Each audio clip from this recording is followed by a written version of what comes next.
Hey there. Today I want to zoom out a little bit and look at the outer planets and what is unfolding. We have been following these outer planet shifts that have been unfolding, and I talk about them from time to time on here. And so this is the time to do a little check-in and see how things are evolving now that we have three outer planets in new signs, four if you include Saturn, and especially with Pluto in Aquarius. How is that evolving? What is unfolding? What can we expect as we continue to move through our 20 years of Pluto in Aquarius? I'm Marina Orms here with an astro perspective for Sunday, August 3rd. And we are looking at these outer planets. So Pluto is in Aquarius, where some of you have been following me for years, right? So we followed Pluto's shift into Aquarius, Pluto in Capricorn from 2008 through 2023, 2024. And so we Pluto stays in a sign for a very long time, and that means we have time to work through the issues that it brings up. And Pluto is Hades, right? So Pluto is about the underworld, and it speaks to our unconscious, what is hidden, what is below the surface, what we can't immediately see. But when we dig deep, when we access a deeper truth, we can do that work of transformation. So Pluto is the planet that speaks to that powerful process of how we heal at deeper levels, how we heal ourselves, our past, our deeper emotional patterns, previous generations, right? Generational trauma, and how we connect with our own truth in that process of healing. So Pluto is deep and it's hard stuff to look at, but it's very, very powerful in helping to liberate us from the baggage of the past and step into the freedom of the future. And so when Pluto's in Capricorn, we're digging deep into that unconscious place of authority. So Capricorn is about systems and structures and institutions. And if you watch some of my videos on Pluto from 2023 and 2024, we talked a lot about how those systems and structures were in the process of breaking down, can be becoming old, becoming rigid with that Capricorn energy, which is what can happen. But Capricorn is also about building new systems, building new structures. And so during that Pluto in Capricorn time, the seeds are planted for how we're going to build in the future. But we are going through that transformational process of kind of bulldozing through some of the old ways of being that we, in many ways, would like to hang on to, but we don't get to, right? And so Pluto clears the way. I always feel like it is like a bulldozer coming through when you have a personal Pluto transit. So it's like it comes through and it scrapes away the foundation that your sense of safety, your sense of where the ground is, where do I stand, how do I orient myself. It takes that away, but temporarily, so that we can rebuild it in new and better ways. But of course, while that process is happening, it can be very disorienting.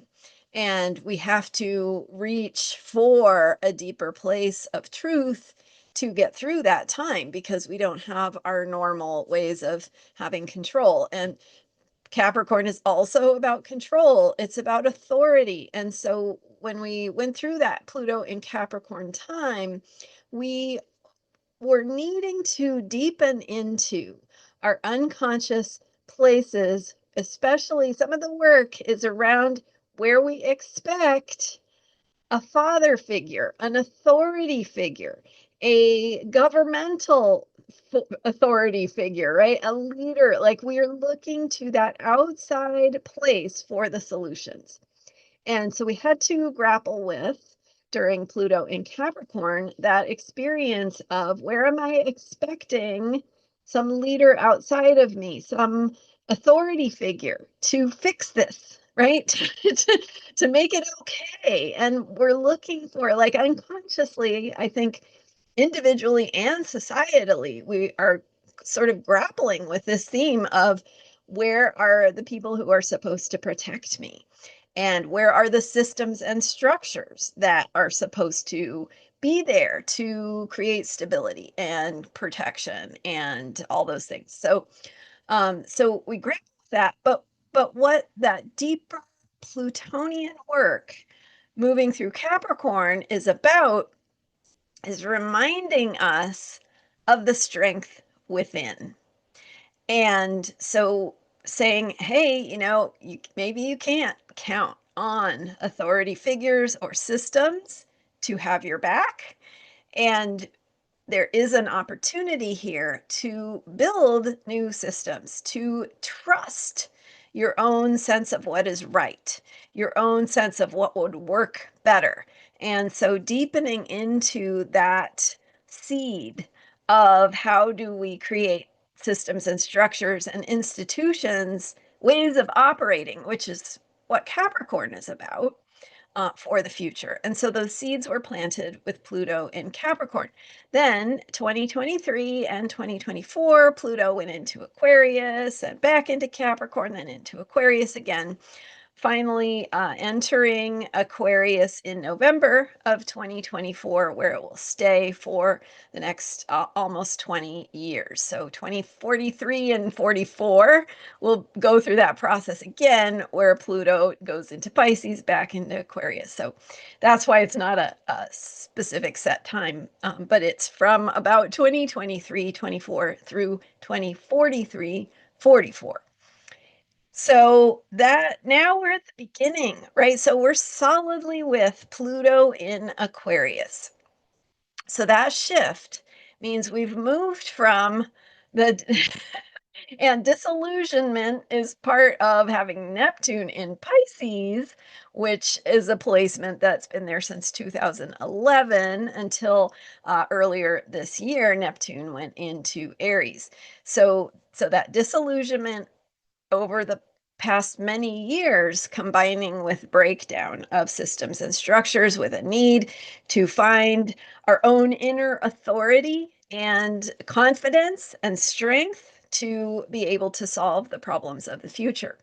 And so now we are in that Pluto in Aquarius time, but what does it look like as we are now at the beginning still of Pluto in Aquarius?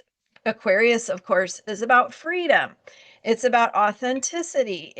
And so all the rules are gone, right? So all bets are off. And isn't that a little bit what it feels like? A little bit of the chaos of not having those rules and um, practices, right? Even just sort of like agreements that we're going to do things this way because it's best for everybody, that kind of go unchallenged. And now even some of those standards or practices are out the window. So that Aquarius free for all kind of feeling of chaos, and at the same time, so remember, Pluto is helping us do this work of transformation.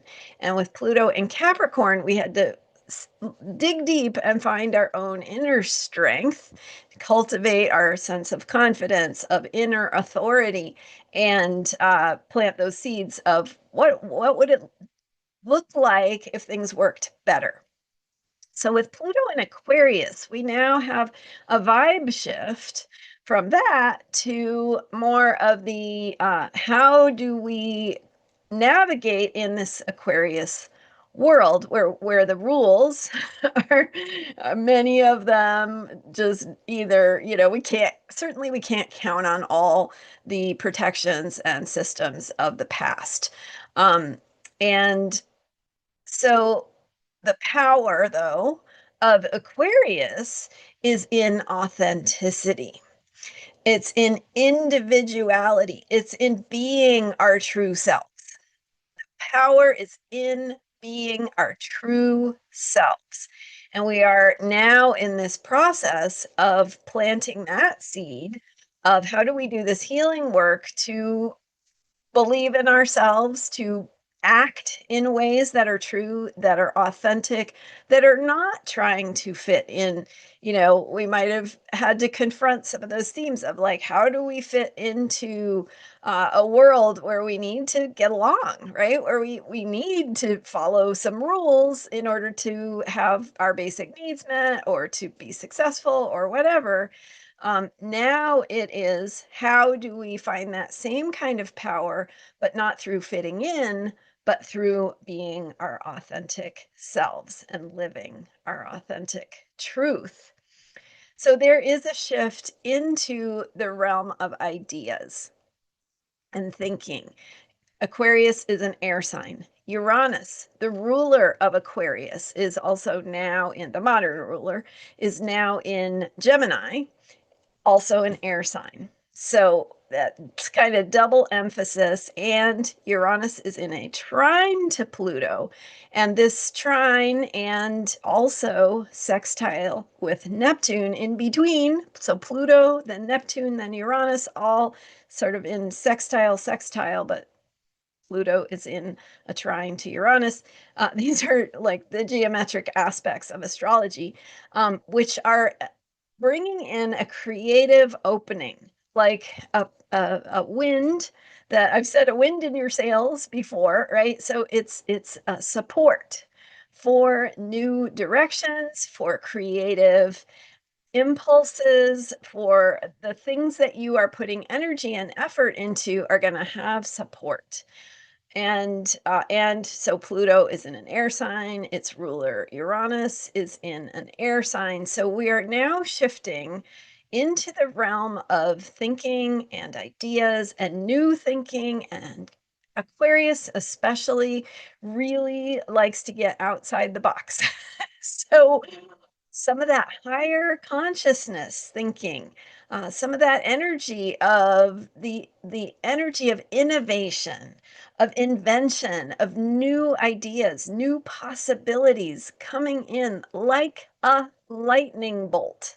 So Aquarius and Uranus energy is that lightning bolt, earthquake energy of shift, of new ideas coming in. So again, this is based on our true selves, authenticity, being who we are, not having to fit in. Now, the dark side of Aquarius, which is also, this speaks to what we are grappling with at this time, right? The dark side of Aquarius is detachment, dissociation, disconnect um, from human feelings and emotions, feeling outcast. So losing our connections to safety, to warmth, to community.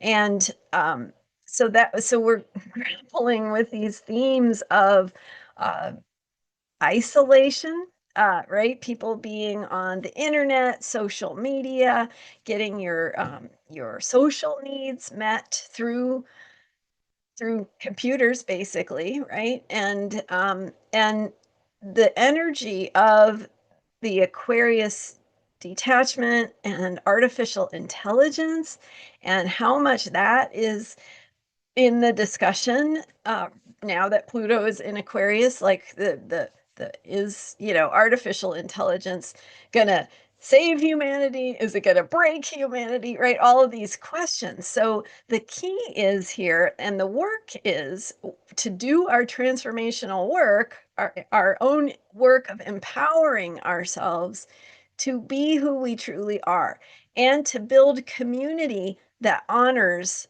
our differences, our authenticity, being who we are, and being together in community where we recognize, hey, I can do this thing, I'm good at this thing, you're good at that thing, let's work together, let's have a common vision or ideal that we can work toward together. And we don't have to be the same. And And and there is that, like, that dark side that can of Aquarius that can make everybody sort of be, we're all sheep, right? So we have to watch for that. What is the word? It's the hypnosis, right? The mass hypnosis. We have to watch for that. And we have to remember our humanity, because our humanity is the lesson of these times, that key to healing of what it is we are working through at these deeper levels. So to be ourselves, to think creatively, to honor our creative process. And we are in a moon cycle right now that began with that Leo new moon, and thinking about creativity and self expression and what we're here to do and how we're here to shine our light. And that Leo new moon also, that was, I don't have the date right in front of me, but that was uh, a little more than a week ago, and it brought in that 4 points, the cradle.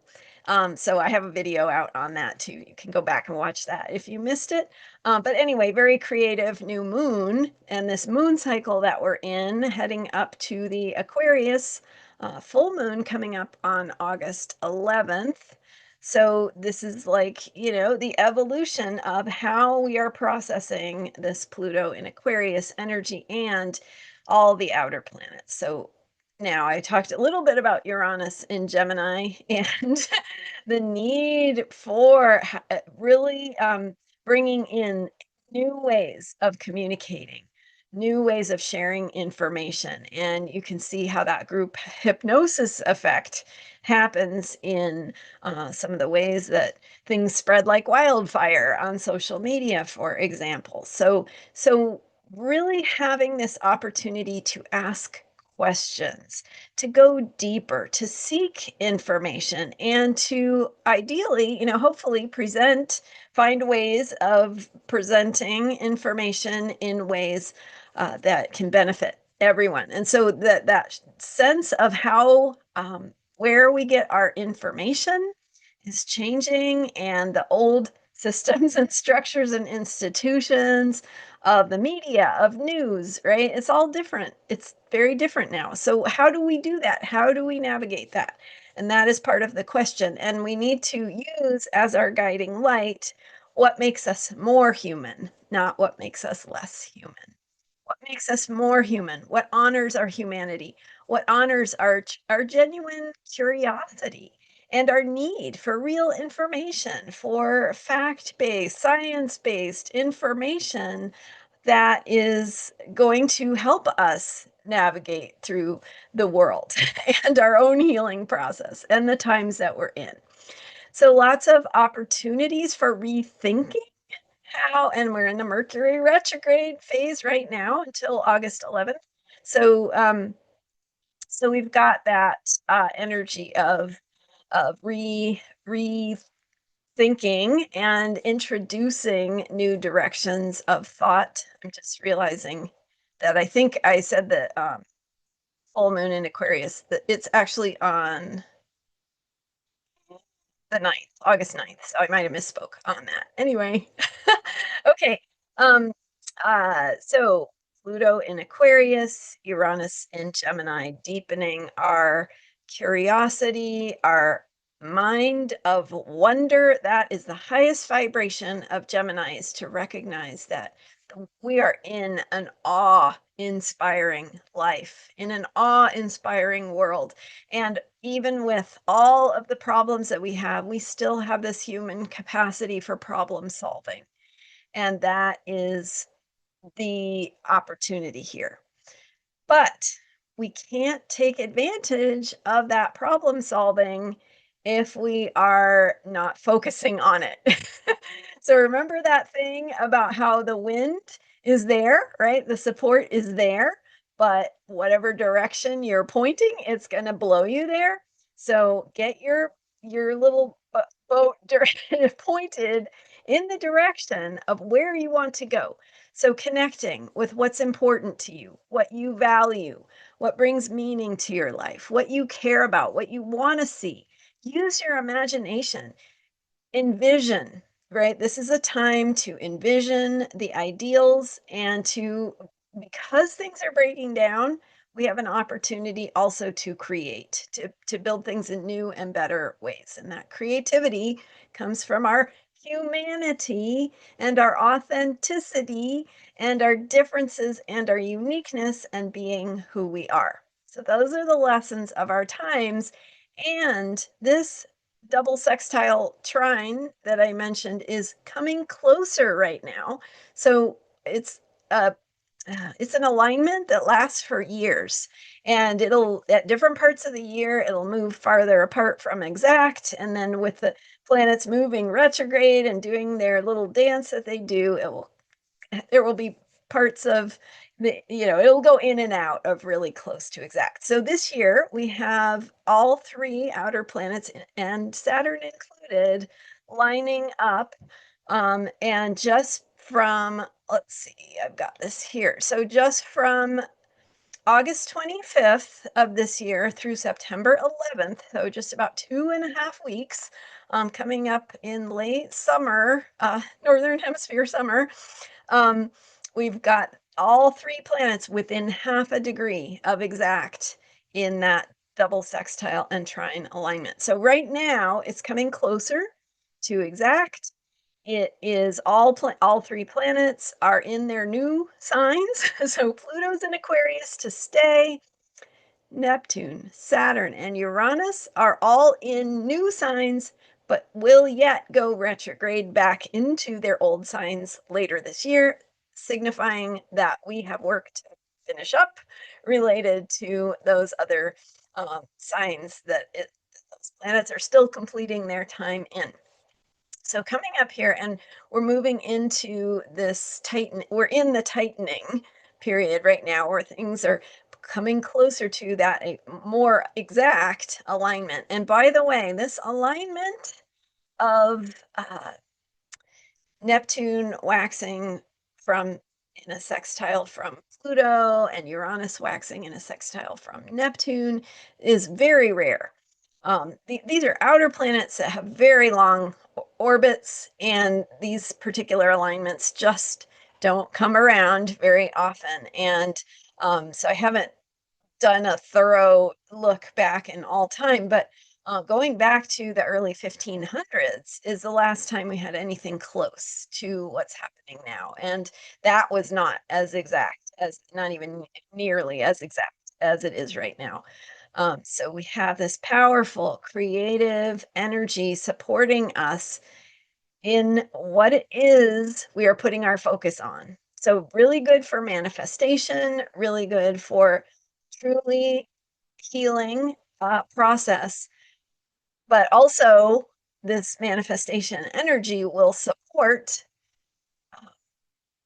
if whatever direction we're pointing. And so whatever we're focusing on, if we're focusing on our fears and our worries and our stress, that is what will become magnified. So we want to, and that doesn't mean that you are doomed if you're having negative thoughts. It just means it's an opportunity to redirect. Notice your negative thoughts, notice your stress and your worry, and ask yourself, get curious, have that mind of wonder. What else is possible? How can I tap into that feeling of possibility? How can I reframe this thing that I'm worried about? How can I take care of myself? We talk every day here about self care and the different ways that self care shows up and the different dimensions of how we take care of ourselves and how we do that throughout the moon cycle. So, self care helps us to have that foundation of creative, right? And so it helps us to reframe. It helps us to see possibility and shift the the thoughts, the negative thoughts. And I am not saying, but just to throw this out there, I'm not saying positive thinking is like a solution to the world's problems. I am not saying that the world doesn't have problems or bad things aren't happening or suffering isn't happening or we just need to think positive. Far from it. I am saying that when you can attend to your own needs, then you are more capable of engaging with the problem solving that will make things better in the long run. And part of that means letting go of your ability to have control about certain things, right? If you get caught up in the idea that you have to personally fix all the problems you can see and feel around you, you're not going to be as effective. So bring it back to what you're good at. Bring it back to where you feel empowered, what also cares for you, and what how you express your joy, because that's your creativity. That is your problem solving. And you can contribute to and be part of that community that can work toward a vision together and do your part by participating in the ways that you are good at and the things that you know and experiences you have and skills you have and what you know and are good at. So you are, in a way, you're a part of this bigger whole, but you're also important in who you are and your own individuality and authentic true self and your authentic healing journey too, by the way. The deeper healing work that you do on yourself really does make a difference in, I mean, if nothing else, like in common sense, right? You do your healing work, it makes you more able to help someone else because you're not being as bogged down or feeling disempowered or overwhelmed by your own issues. And if you can do your own healing work, it makes you more able to be there for others and for that collective participating in the collective problem solving. So this is a very open time. It's a very feels like a chaotic time, but also a very creative time. And find ways to participate in the solutions. And that is good for your mental health as well. And then, of course, Saturn and Neptune in Aries is about courage. It's about action, being a warrior. And so we're going to have those bold moves, those need to take risks and innovate and move into new directions and discover who we are in new ways. So that is part of this as well.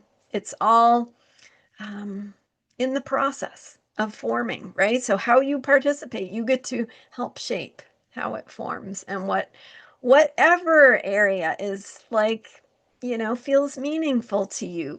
Choose that thing and do that thing. And that is how you can participate along with the wider community. All right. Thanks for being here. I'm Marina Orms. You can book a reading with me at astrologyheals.com, and you can learn more about evolutionary astrology and my approach with the lunar nodes at my member site. And the link to that member site is in the description for this video. Those videos on evolutionary astrology are the first ones are free, the first ones in the series. So go check that out, see if that speaks to you, if you're curious to know more. And while you're there, go ahead and join my member program. You can join at the free level. And of course, I appreciate your support if you choose to join at the paid level. And that helps me to do this work. So I appreciate you. Thank you for being here and for all you do to heal yourself, care for yourself, and envision a better world. I will see you next time. Thank you for subscribing, and bye for now.